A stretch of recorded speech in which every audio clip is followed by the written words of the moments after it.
স্বদেশের মাটিতে ফিরে এলেন ছাত্র জনতার আন্দোলনের সময় দেশ ত্যাগ করা নেপালের সাবেক প্রধানমন্ত্রী শের বাহাদুর দেওবা। দীর্ঘ প্রায় 5 মাস বিদেশে অবস্থান শেষে 13 আগস্ট কাঠমান্ডু ত্রিভুবন আন্তর্জাতিক বিমানবন্দরে অবতরণ করেন তিনি। সে সময় তাকে বরণ করে নিতে বিমানবন্দরের ঢল নামে দলীয় নেতাকর্মী ও সাধারণ মানুষ।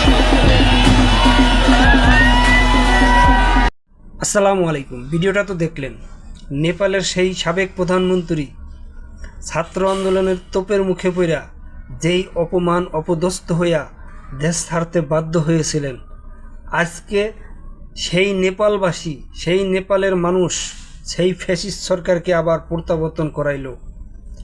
ওই সরকার জানে যদি প্রত্যাবর্তন না করি ওই নেপাল শহর, ওই নেপাল দেশ ধ্বংস হয়ে যাবে। তাই গেলে ফাঁসি হইতে পারে, গ্রেপ্তার হইতে পারে, সেই গ্রেপ্তারের পরোয়ানা মাথায় রেখেই দেশে প্রত্যাবর্তন করছে এবং সরাসরি এয়ারপোর্ট থেকে নিজের বাসভবনে চলে গেছে। এটা থেকেই আমাদের শিক্ষা নেওয়া উচিত।